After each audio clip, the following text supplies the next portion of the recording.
Stop moving. I think I'm in the center, yeah, because there's the center. It's weird, the camera's over there, but you're here.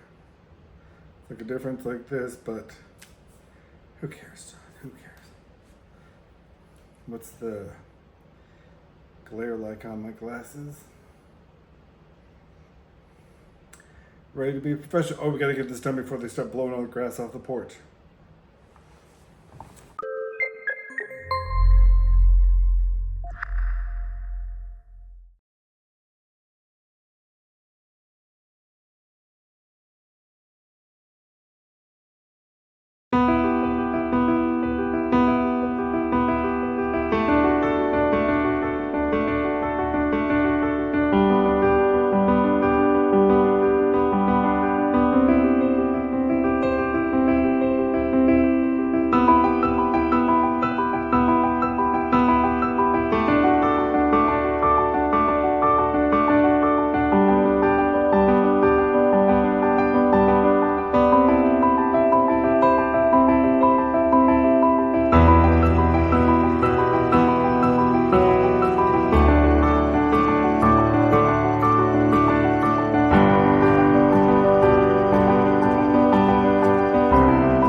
Hey everyone, sorry for the cliffhanger I left you on a couple weeks ago. I'm okay, but let's talk about kind of what happened and why I had to come back home.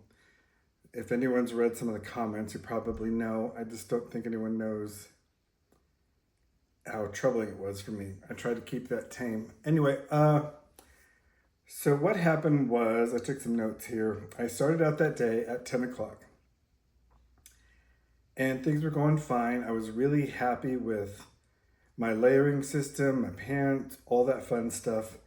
We started out, I'm gonna put in a little link, let's go like that. Voila, weather, weather, weather. Okay, so we started out at 50 degrees, like it says there, can confirm. It was a great morning. So I just had on my base layer and my windbreaker because it was fine. I was doing great. Started getting a little bit more windy the more into the trail I got. It was kind of exciting because it was providing this really cool atmosphere, and as you saw in the video, I got rather emotional at one point because that's kind of what the weather was like, but it was bright and sunny the day that I hurt myself, and it was just all these wet leaves on the ground and mud from a shower earlier that day. And so it was bringing back a lot of emotions, a lot of memories. I will never forget. You can't really see it in the picture. There's the tree, and then there's kind of a root that goes across it. And then there is a step down. I'd say it's about 8 to 12 inches deep, which is kind of like the normal depth of a stair. 10 inches long, 8 inches rise. Anyway, my foot had gotten kind of not caught, but on the edge of that root and slid. And I kind of brought the other leg down quickly and tried to rest myself with my poles, and I ended up falling and hurting myself, blah, blah, blah, blah. So to get past that area to me was really, like, that was my accomplishment for the day. Really liked that. And I got past that, recorded that little video, and kind of got locked in my head and didn't record anything that day because I was really proud of myself getting past that and knowing where I was going and what I was doing. And I would say it was about a mile, don't quote me, but about a mile from that, you get to Nimbleville Gap. And if anyone knows who Nimble Will is, he is a legend on the trail. And I get so jealous when I see people's videos that, oh, I met Nimble Will at such and such. I'm like, because I have a question I want to ask him, but I will not share it here. It is something I had read, and I just want to confirm with him. And if it's true and he says it's okay for me to talk about, I'm like, okay, that'd be cool.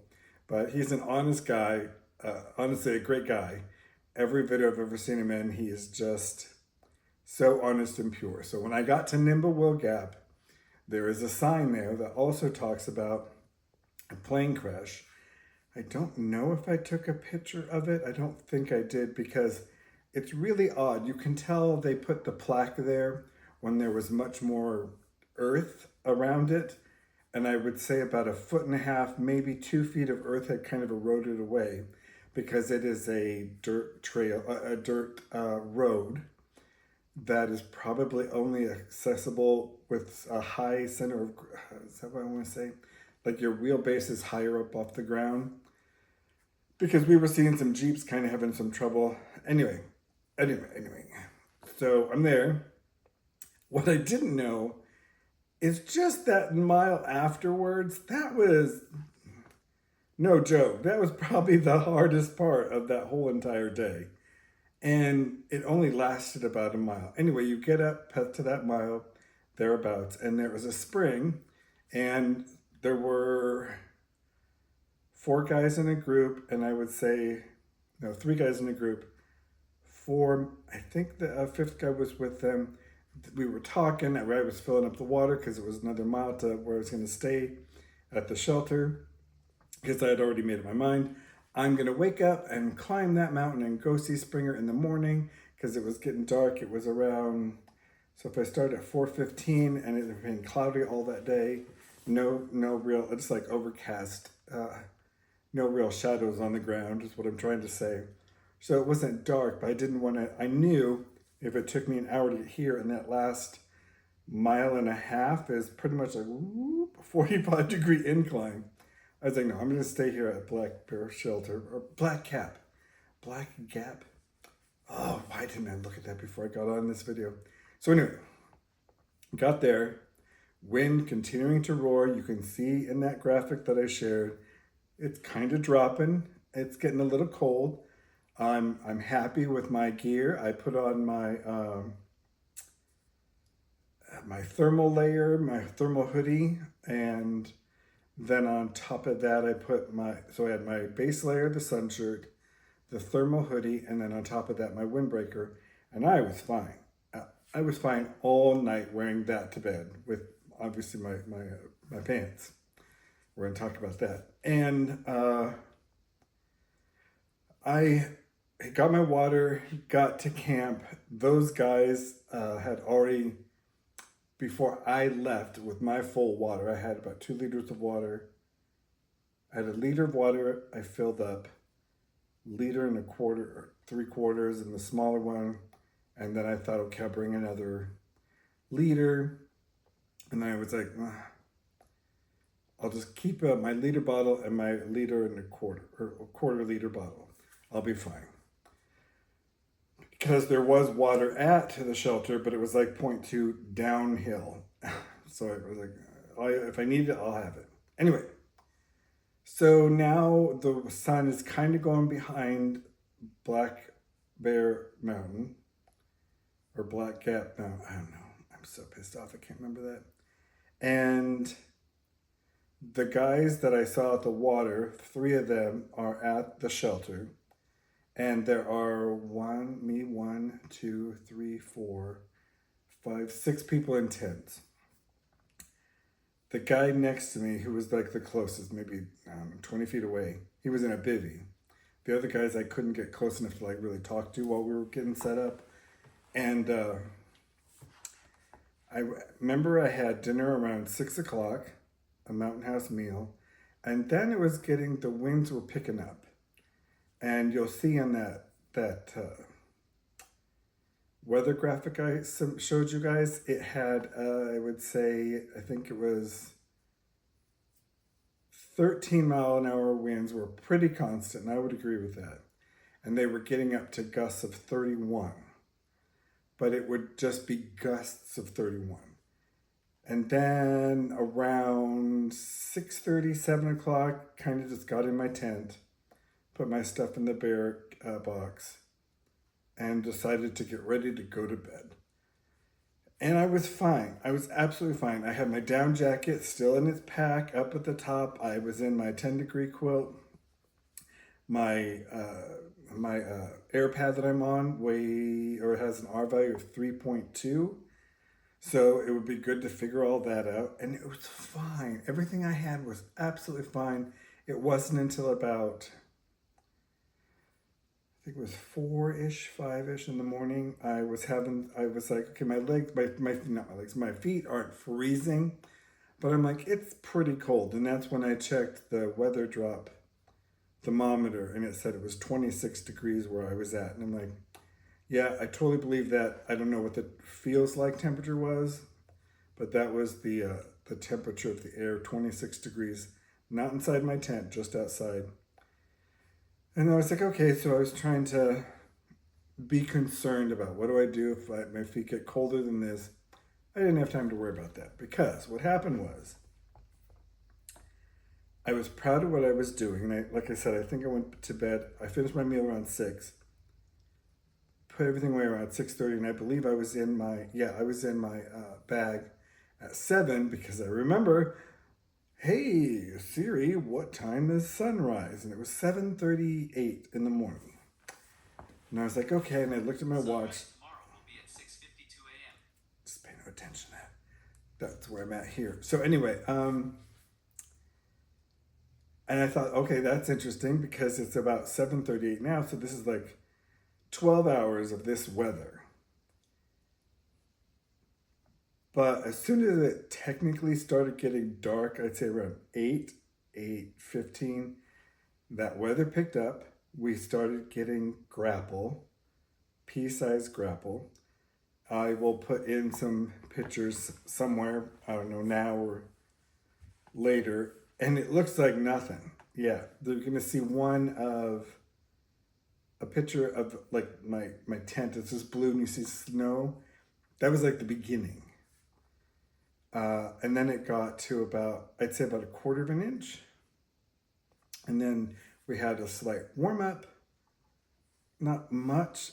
I would say, okay, that's what it was. Yes, it was a warm up. But now, because I'm mixing up my time in my head, around 5, it was about 26 degrees, and it had gone up to, I think it was 30, but the winds were just whipping, and you could get, like, the grapple was going kind of under the edge of the tent. And I was fine. I wasn't getting wet. Anyway, my point is, I'm showing you pictures. It doesn't look like much, but a lot of that had dissipated and rolled off of my tent finally in the morning, because it had chipped and fallen and slid down. Didn't have a lot of condensation in the morning. That was good. Liked that. But here was the kicker. And this is what scared me most of that evening. Around 7 o'clock, I went to bed and laid down. I had hydrated all day, and I had Element in the morning. Yeah, an Element drink mix in the morning, and then refilled my bottle in the hotel before I left. So I thought it was great.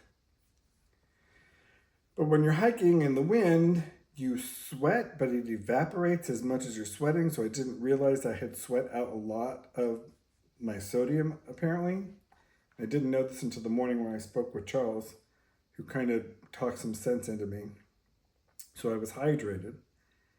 And about 8 o'clock at night, I got a cramp in my leg and my calf.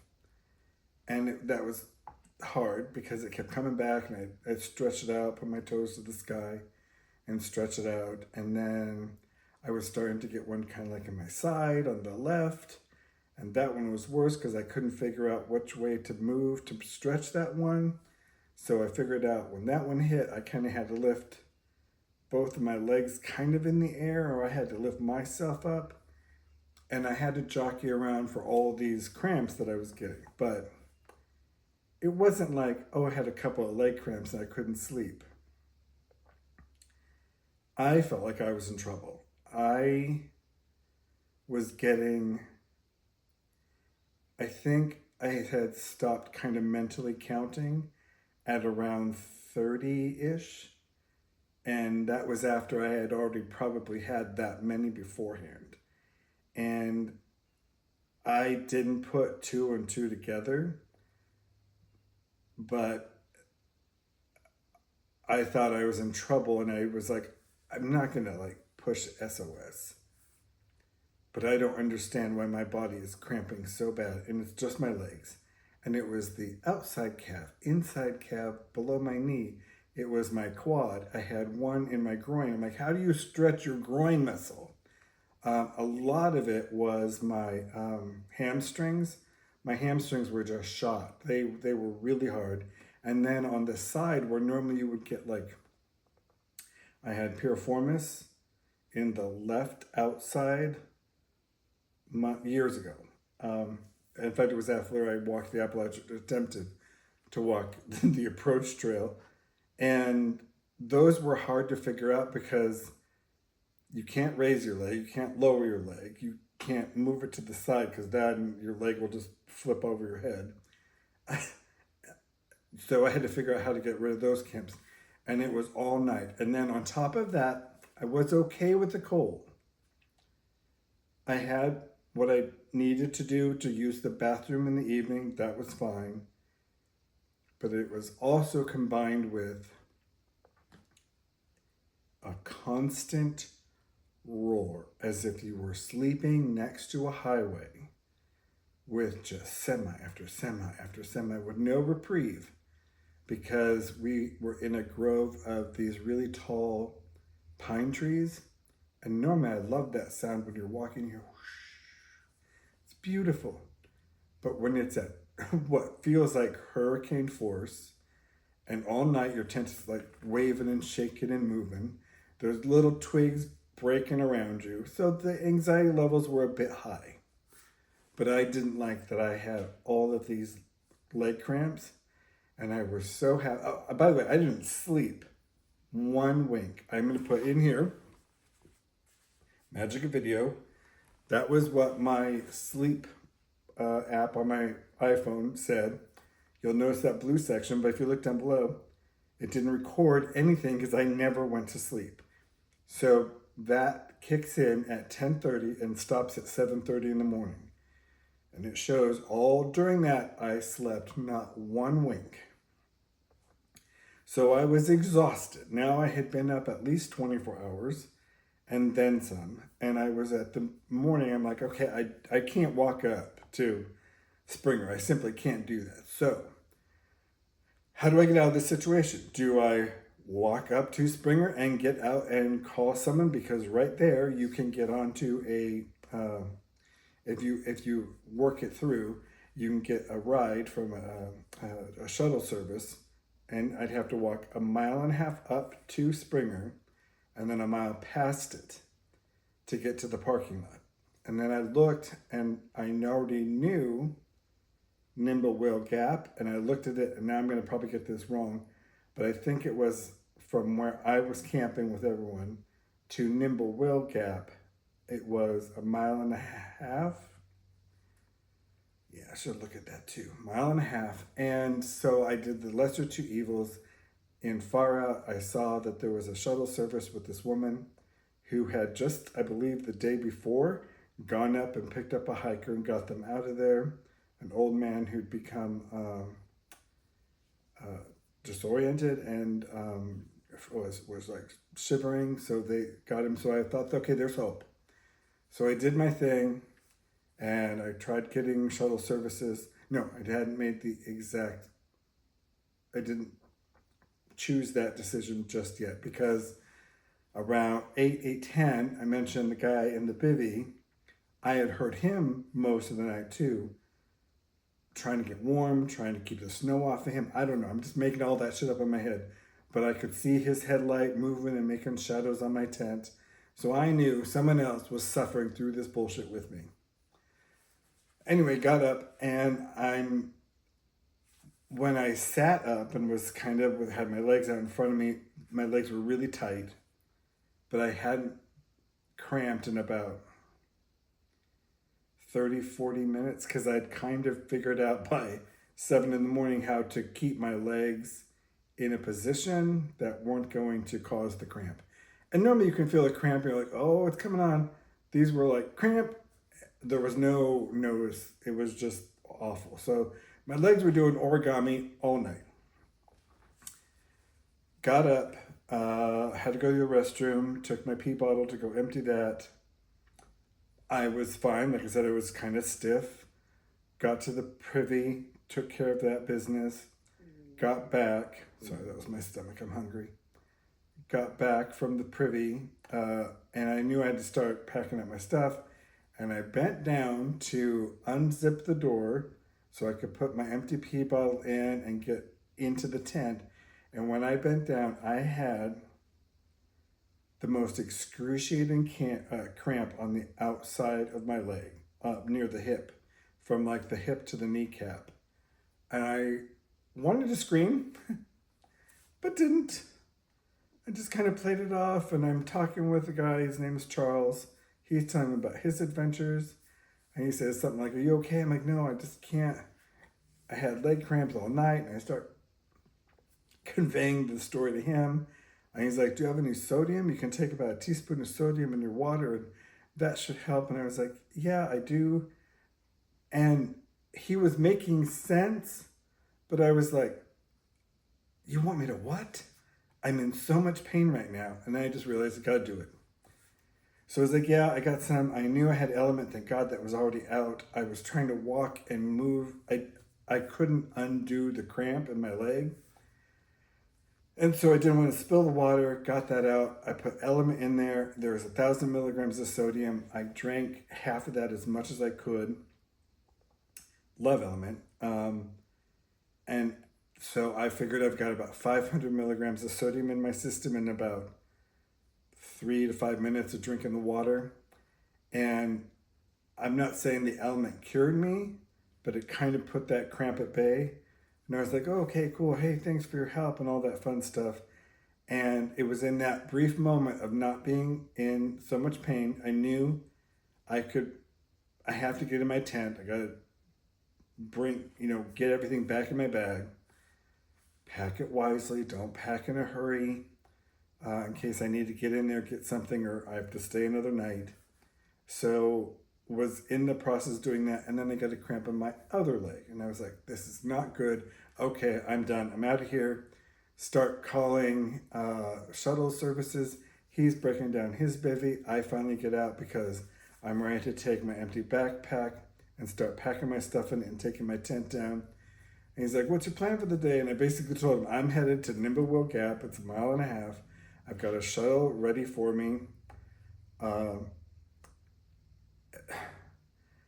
I'm done for this right now until I figure out what's happening with my legs. He said, yeah, you know what? That was a pretty cold night. I was testing my gear out, and I'm not ready for that.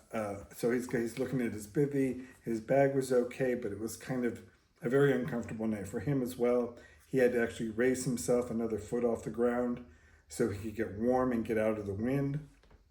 I don't know so much about bivvies and how that kind of works, but that's what it was explained to me. And so basically me and Charles became best friends for about, I would say it was a good 4 hours because he packed up. Yeah, he was first. And I was probably 20 minutes after him, maybe 30. And I will say, with that walking and with that drink mix in me, because now I finished the whole thing shortly after that and put more water in my bottle to hike out, and I knew what he'd said was the cure. I probably had really low sodium and it was causing the cramps all night. And if I just would have known that tonight it started, I'd probably still be on trail because my feet were excellent. I thought my feet were going to be the thing that really, really caused me some problems because that was my first real hike in brand new orthotics. Absolutely love them. I can't wait to get out there and put these feet to use all over again on the trail. I was impressed as heck with all my clothing system. The only thing I realized is when I got out in the morning, my pants are kind of nylon. I didn't like that they instantly became cold and kind of made me get a shiver. I didn't start shaking, but I knew that was going to be the case when I went to the privy, and using a 26-degree privy in the morning, not fun, with a wind, and came back. And so I realized I need to go get, I have, they're not thermals, they're fleece lined like men's leggings. And then I got a pair from Nike that aren't fleece lined. And I'm like, you know what? That's what I should have done. And I put the Nike ones, not Nike, Under Armour, put those in my bag.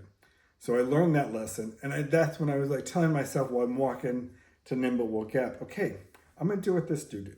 This is my little shakedown hike. I'm going to learn from this. I figured out things I need to know. That was exciting. Sleeping, yeah, sorry, my mind's clicking into these little memories. Yeah, trying to juggle my bag of prescriptions, my battery bank, and my Sawyer squeeze in my bag and still be able to put my hands in and not have them drape over the side and freeze to death and keep moving and shifting my body and stopping the cramps. Ridiculous. Anyway, get out. Get on the trail back to the lodge, down to Nimblewell Gap, and it's pretty. There's only like one or two that I can remember spots where you're going uphill, so that was fine. I kind of liked that hike back, but it is that one spot that I told you about. I passed that water source, and I knew like, oh, I'm coming up to that really shitty part. Well, it's physical exertion going up, but you have to like I have to be technically a little bit more accurate going down because of my feet. I don't know if I've even told anyone I have a slight degree of peripheral neuropathy in my feet, so I can feel things, but because of the nerve damage, I don't have a really good balance issue.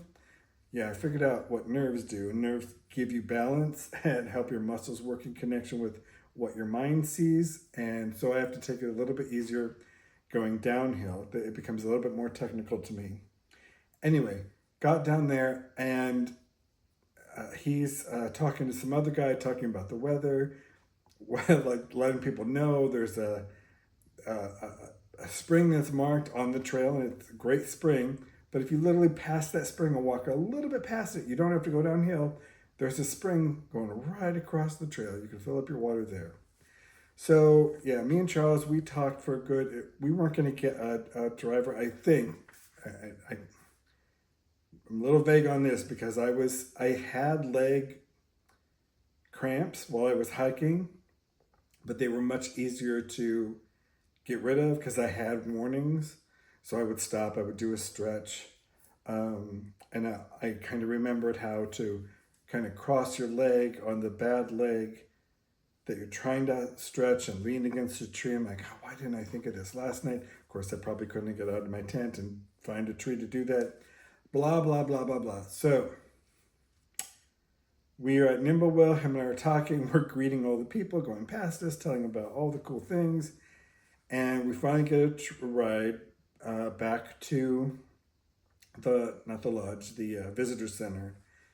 And then I got taken up to the lodge because I booked a hotel while I was there. And then I was stuck in that lodge for a day and a half because I could not get a rental car out of Atlanta. I'm a full blown, I love Hertz to death. But wow, you got some weird shit going on in Atlanta because You cannot rent a car with Hertz out of Atlanta for like one day. Like pick it up, drive, leave it. The only thing you can do is rent that car for 7 days. 7 days, it drops down to the price that I could afford. And I'm like, do I really want to rent this car for 7 days so I can get a good price and then hopefully return it and say, like, hey, can you like not make this $400? And I think I could, if I rented it for the week, it was $177. But then they get you. They estimate your mileage, so then you have to pay mileage. I'm like, no, because now I'm getting up to about $300, $400.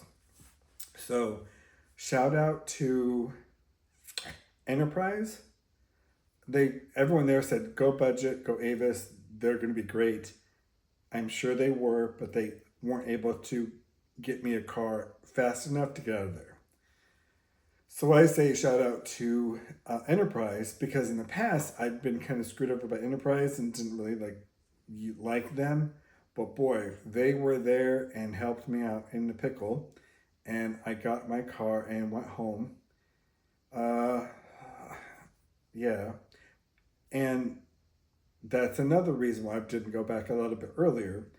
I was experiencing, even in the car, even while having sodium, leg issues with cramping. Got home, set myself up with a little schedule, basically wake up, have a thing of Element, do some leg stretches, and I would get up and show you right now, but I don't want to move the camera. In fact, it's probably really dark, so I hope you can see me, because the sun's going down. I just realized lots of silhouettes in front of me. Anyway, basically when I got here, I tried to touch my toes. I'm like, wow, I can't get past like mid-calf. My hamstrings were so tight. Now I can basically touch my toes. Straining, but I can at least do that. Learned a lot of lessons, and here's what I'm going to do now. I think me and the approach trail are absolutely 100%, without a doubt, cursed. So I'm not going to walk the approach trail. I think there's some earth god that I had pissed off who said, John shall not walk this trail. Okay, I give. Fine. So here's what I'm going to do, because this is in my mind. Like, there's something wrong with me and the approach trail. So I looked at the trail from Springer down to Neal's Gap. It has some ups and downs, yes. But I'm like, this looks doable. And now that I know how to take care of my legs a lot better than I did that day, I'm chalking that up to experience. And so I'm going to head out. What is today? Today's Friday, April 11th. Probably shouldn't tell anyone this because you all stalk me and can kill me in my sleep. I'm going to head out probably tomorrow and head back to Springer. But I'm going to do and stop at all the little touristy things I couldn't stop at because I was in pain. And spend the night 4 hours from here. Get up, drive in 4 hours from there. And when they were dropping off that guy, I found out that they have long-term parking. And it is dirt cheap. Subject to change for the time whenever this video is seen. But you can do long-term parking, they said, for $5 for 2 weeks. That's excellent. And I liked where their long-term parking was. I'm not going to share where it is because it's one of those things that are hidden in plain sight. And I'm like, that's pretty cool.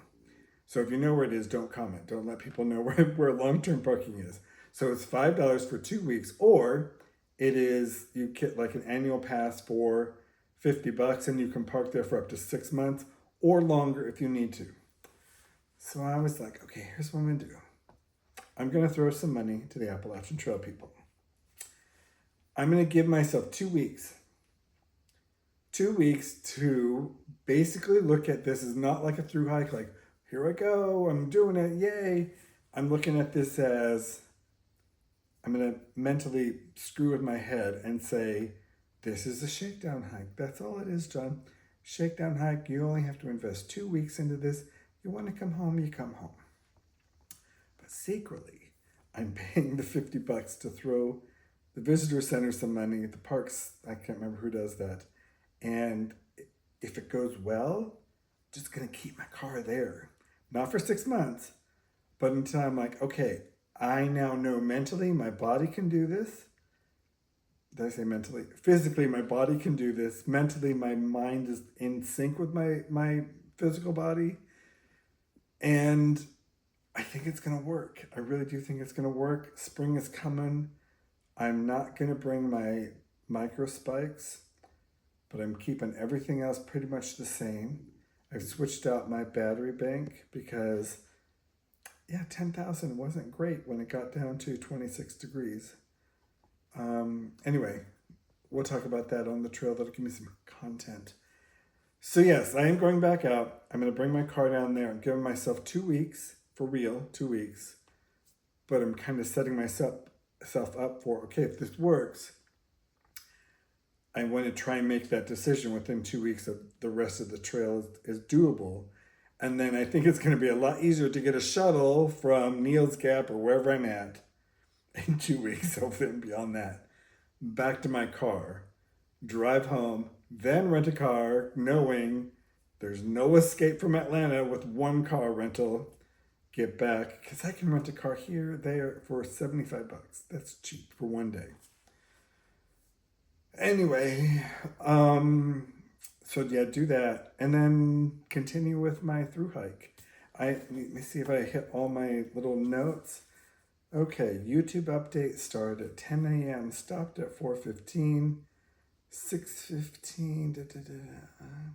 Oh yeah, so it took me 6 hours and 15 minutes to walk 6.9 miles.